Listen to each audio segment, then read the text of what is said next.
नमस्कार, मैं हूं मिलिंद खांडेकर और आप देख रहे हैं साप्ताहिक सभा। साप्ताहिक सभा में आज हम बात करेंगे बीएमसी यानी मुंबई म्युनिसिपल कॉर्पोरेशन के चुनाव को लेकर। जैसा कि आप जानते हैं कि चुनाव होना है 15 जनवरी को और नतीजे आएंगे 16 जनवरी को। एस इंडिया जो सर्वे करने वाली संस्था है, उसने मुंबई के वोटरों के मन को टटोला है और उसी बारे में बातचीत करने के लिए मेरे साथ जुड़ रहे हैं एस इंडिया के फाउंडर अमिताभ तिवारी। अमिताभ, बहुत-बहुत स्वागत है आपका। नमस्ते सर, थैंक यू। तो जो एस इंडिया का सर्वे आया है, उसमें अलग-अलग वर्गों से बात की गई है कि कौन किस तरफ जा सकता है, किसको वोट डाल सकता है। तो मोटे तौर पे जो अमिताभ ने ही हमें बताया था कि 3 भागों में मुंबई के जो वोटर हैं, उनको डिवाइड किया था उन्होंने, मराठी, नॉन मराठी और मुस्लिम, जो कि 40-40% मराठी और नॉन मराठी है और 20% मुस्लिम है। तो जो ताज़ा सर्वे आया है, उसमें ये कहा है कि जो मराठी वोटर है, उसमें एक मामूली बढ़त है शिवसेना और एमएनएस को, लेकिन यहाँ पर बीजेपी और शिंदे मुकाबले में हैं। मुस्लिम मतदाताओं में कांग्रेस, जिसने कि वंचित बहुजन अघाड़ी जो कि प्रकाश अंबेडकर की पार्टी है, उनके साथ अलायंस किया है, उसमें कांग्रेस प्लस को मुसलमान मतदाताओं में बढ़त है, दूसरे नंबर पर शिवसेना है। लेकिन जो नॉन मराठी वोटर है, वहाँ बहुत ही बड़ी बढ़त शिवसेना, शिंदे और बीजेपी को मिल रही है। तो इस पूरे सर्वे का मतलब क्या निकलता है, किसका पलड़ा भारी है, ये समझने के लिए हम अमिताभ से बात करते हैं। तो अमिताभ, ये जो मैंने आपको 3 अलग-अलग डेटा सेट बताए, इसका क्या मतलब निकाला जाए कि इस चुनाव में फिर किसका पलड़ा भारी लग रहा है आपको? देखिए, जो डेटा सेट है, 3M ट्रिपल एम प्ले की जो बात हम लोग कर रहे हैं, उसमें अगर 2024 विधानसभा में इनका सपोर्ट बेस भी समझने की जरूरत है, क्योंकि अलायंसेस चेंज हुए हैं लेकिन वही सबसे लेटेस्ट इलेक्शन है। तो उसमें अगर आप देखेंगे तो ये ट्रिपल एम, जैसे मान लेते हैं सबसे पहले मुस्लिम, तो मुस्लिम जी। का लगभग 72% वोट पड़ा था एमवीए को और 22% एनडीए को। फिर आते हैं मराठी मानुस का उस वक्त 58% पड़ा था महायुति को और 34% पड़ा था एमवीए को। यानी मराठी मान समाज का भी ज्यादा वोट पड़ा था महायुति को।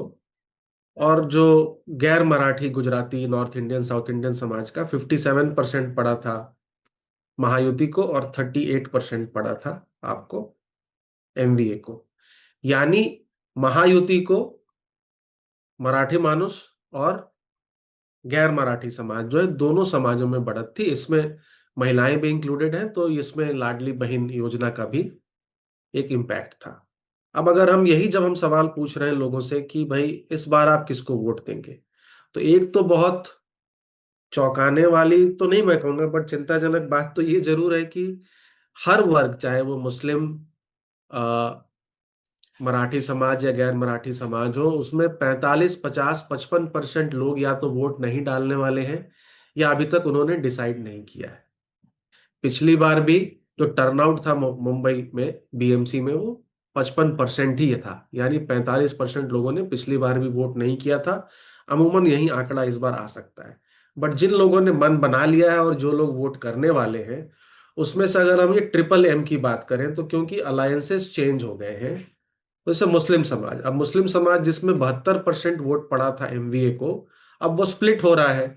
तो ये 41% वोट कांग्रेस को पड़ सकता है, 28% पड़ सकता है ठाकरे बंधुओं के अलायंस को, और 11% पड़ सकता है बीजेपी और शिंदे सेना के अलायंस को। यानी यहां पर लगभग आप कह सकते हैं 3 भागों में ये वोट बट रहा है, क्योंकि अदर्स को भी 20% मिल रहा है, जो एसपी एआईएमएम वगैरह है।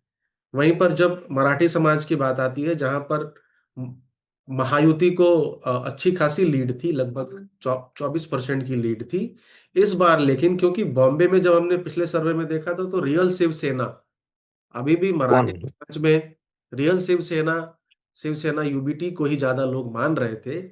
उसकी वजह से क्या हो रहा है कि माइनर लीड जो है वो ठाकरे बंधुओं को मराठी समाज में है, यानी 44 वर्सेस 42 है। यहाँ पर लार्जली बाइपोलर है। जबकि मुस्लिम समाज में हमने देखा कि ट्रायंगुलर, यानी तीन जी। भागों में लगभग वोट बट रहा है। कांग्रेस, ठाकरे बंधु और अदर्स में, और यहाँ पर 2 भागों में वोट बट रहा है, 44-42। लेकिन वहीं पर जो गैर मराठी समाज है, वहां पर जो बीजेपी शिंदे अलायंस है वो अपना सपोर्ट बेस लगभग मेंटेन कर रही है। यानी जो 58%, 57% पिछली बार जो विधानसभा चुनाव में लोगों ने सपोर्ट किया था, वो 53% अभी भी महायुति के साथ या बीजेपी शिंदे सेना के साथ दिखाई दे रहा है। मैं आपसे ये जो आपकी बात का सार मैं समझ पा रहा हूँ कि बीजेपी शिंदे को जो लीड मराठी वोट में बड़ी, जैसे आपने कहा करीब 24% की लीड थी ओवर एमवीए, तो अब वो रिवर्स हो गई है, एक तरफ से वो यूबीटी और एमएनएस के पक्ष में वो लीड जा रही है। मुस्लिम में वैसे भी उनको वोट नहीं मिलना था, उनका लीड जो अब बेसिकली रह गई है गैर मराठी वोटों में। तो मतलब इसको कैसे समझा जाए, क्योंकि अभी भी चुनाव में वक्त है, लेकिन अगर ये ऐसे ही होता है तो क्या बीजेपी और शिंदे को नुकसान हो सकता है इस बात का कि मराठी वोट एक तरफ कंसोलिडेट हो गया, और जैसा कि आपने कहा कि मराठी वोटर ही ज्यादातर इच्छुक है वोट डालने के, मतलब जैसे आपने कहा कि 55% वोट नहीं डालेंगे, 45% ही लोग वोट डालना चाहते हैं, उसमें मराठी समाज की ताकत या उसकी तादाद ज्यादा होगी। तो जब अब ये लीड रिवर्स हो रही है दोनों ठाकरे बंधुओं के साथ में आने से, तो ये क्या चुनाव को ओवरऑल कैसे इंपैक्ट करेगा मराठी वोटरों की बात करें तो? देखिए, अगर 2024 विधानसभा की बात करें तो लगभग 16-17% की लीड बीजेपी और शिंदे सेना को है, क्योंकि दोनों को मिलाकर के लगभग 47% वोट शेयर था। और अगर एमएनएस और शिवसेना यूबीटी को ऐड करें तो 31% के करीब वोट शेयर था 2024 के विधानसभा चुनाव में। अब क्योंकि हमने ओवरऑल अभी निकाला नहीं है, आगे हो सकता है निकालें, और क्योंकि इसमें अलग अलग वेटेजेस हैं, लेकिन अगर हम इसको इस तरह समझें कि 17-16% की लीड थी। अब क्योंकि ये हाइपर लोकल चुनाव है तो ये लीड वैसे भी हो सकता है कि कम होती। अब मराठी समाज में जहां पर लीड थी वो रिवर्स हो रही है, अब लीड हो जा रही है ठाकरे बंधुओं की। तो आप समझ लीजिए कि 24% की लीड अगर जो थी मराठी समाज में, अगर वो गायब हो जाती है, यानी कम हो जाती है आज की डेट में, तो लगभग 40% आबादी उनकी है, मराठी समाज की है। तो लगभग 10% वोट शेयर यहाँ कम हो जाता है, लीड कम हो जाती है, करेक्ट? क्योंकि जी।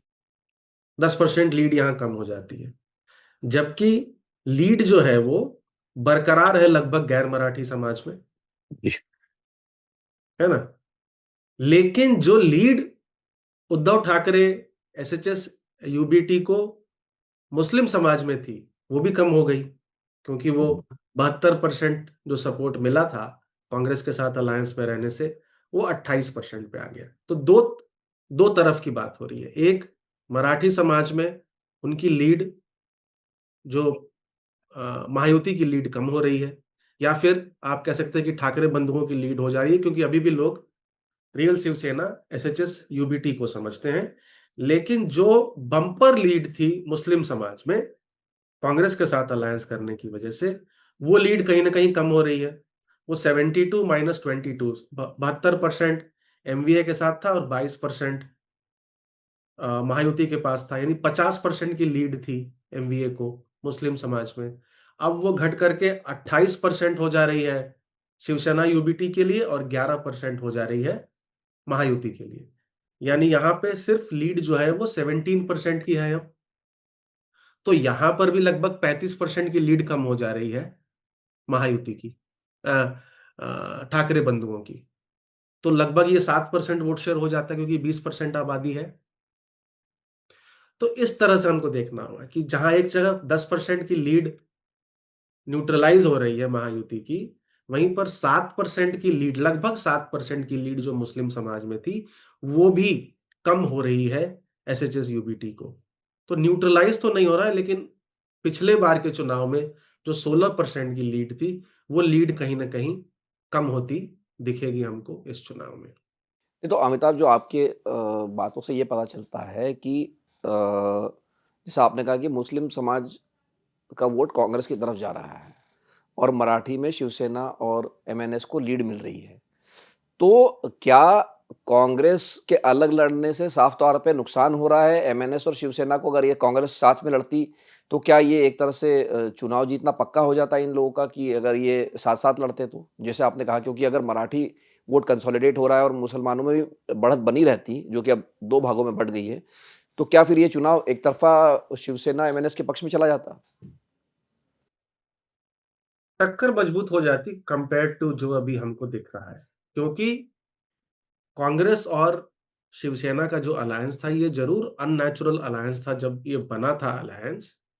लेकिन क्योंकि 2 बार ये अलायंस टेस्ट हो गया था और हमने देखा कि जो मुस्लिम समाज का जो वोटर था, वो बेझिझक कहीं न कहीं शिवसेना यूबीटी को वोट कर रहा था। यानी जो वोट ट्रांसफर था मुस्लिम समाज का फ्रॉम कांग्रेस एनसीपी टू शिवसेना यूबीटी, वो दोनों चुनावों में हमको देखने को मिला। यानी इस चुनाव में भी अगर अलायंस होता, तो ये जो 72 और 22 का जो आंकड़ा था 2024 विधानसभा सभा चुनाव का, जो इस बार कांग्रेस को 41% मुस्लिम समाज, 28% जो एसएचएस यूबीटी को मिल रहा है, ये इकट्ठा होता, ये लगभग 69%, यानी लगभग लार्जली जो विधानसभा में वोट शेयर पड़ा था, सपोर्ट मिला था, वो मिलता। तो कहीं न कहीं ये जो अलायंस नहीं होने की वजह से जो ऑपोजिशन का वोट है, अब 2 भागों में बँट रहा है। मराठी मानुस के लिए एसएचएस यूबीटी और राज ठाकरे का अलायंस ल्यूक्रेटिव दिखता है। वहीं कहीं न कहीं मुस्लिम समाज के दिमाग में क्वेश्चन मार्क है। एक ही पार्टी है पूरे भारत में जो बीजेपी के साथ अलायंस नहीं कर सकती, वो है कांग्रेस पार्टी। अदरवाइज़ सारी रीजनल पार्टीज़ लगभग का कभी न कभी डायरेक्ट रिलेशनशिप रहा है बीजेपी के साथ या ऑफ द टेबल रहा है। तो मुस्लिम समाज के दिमाग में ये भी है कहीं न कहीं कि भाई अगर एसएचएस यूबीटी और राज ठाकरे को वोट करें और कल ये एनडीए का दामन ना थाम ले, क्योंकि impossible is possible in politics. तो अगर ये इकट्ठा लड़ते तो कहीं न कहीं ज़्यादा मजबूत जो है वो टक्कर जो है वो दे सकते थे। डेटा के हिसाब से तो यही दिख रहा है। ये तो आखिर में अमिताभ, जो ये ऐसे इंडिया का ताज़ा सर्वे है, उसका मतलब तो ये निकलता है कि जैसा कि आपने कहा कि 2024 के विधानसभा चुनाव में एमएनएस शिवसेना यूबीटी करीब 30% पे था और बीजेपी और शिंदे करीब 47-46 16-17% का उनको लीड मिला हुआ था। तो आपके सर्वे के मुताबिक ये लीड तो घटता हुआ दिख रहा है स्पष्ट रूप से। कितना घटेगा, मतलब शिवसेना एमएनएस का वोट बढ़ता हुआ दिख रहा है 30% से, और बीजेपी शिंदे का वोट शेयर घटता हुआ दिख रहा है हमको स्पष्ट रूप से। लेकिन अभी भी क्या फिर ये कहा जाए कि बीजेपी और शिंदे को इस चुनाव में एडवांटेज है? हाँ, क्लियर एडवांटेज है क्योंकि जो 3 बड़े समाज हैं, मुस्लिम समाज, मराठी मानुस समाज और गैर मराठी समाज जो है, उसमें गैर मराठी समाज जो 40% है, उसका मेजॉरिटी वोट मिल रहा है, मिलता दिख रहा है महायुति यानी बीजेपी और शिंदे सेना को। मराठी मानुस का जो वोट है वो 2 भागों में स्प्लिट हो रहा है, लगभग बराबर-बराबर मिल रहा है बीजेपी और उद्धव ठाकरे के अलायंस को।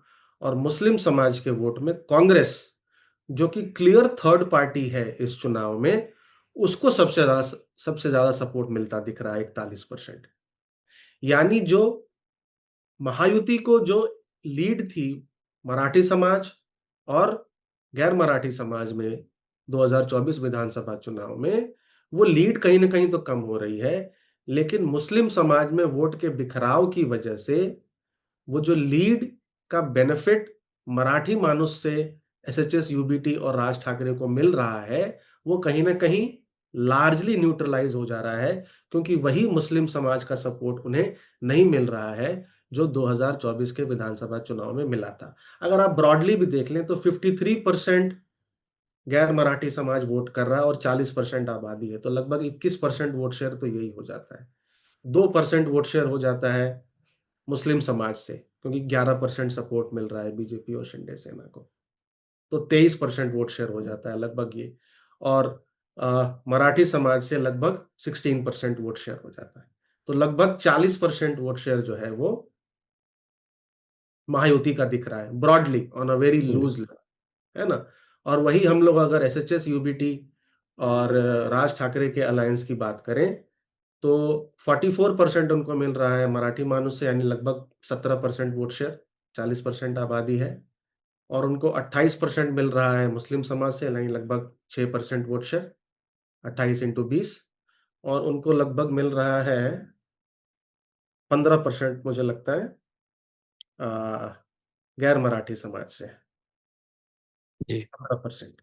तो ये भी हो जाता है आपको 6%, तो ये हो जाता है 30% के आसपास जो उन्हें मिला था।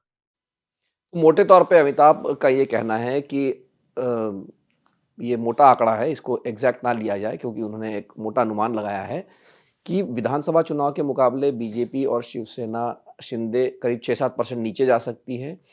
लेकिन एमएनएस और शिवसेना कोई नया वोट नहीं जोड़ रही है। उनका जो 2024 का वोट था विधानसभा का करीब 30% लगभग उतना ही वोट उनको इस बार भी मिलने की संभावना है। कांग्रेस अगर साथ में होती तो ज़रूर ये मुकाबला कड़ा हो सकता था क्योंकि कांग्रेस को खास तौर पे मुस्लिम समाज का वोट मिलता दिख रहा है। साप्ताहिक सभा का ये अंक देखने के लिए आपका बहुत-बहुत धन्यवाद। नमस्कार।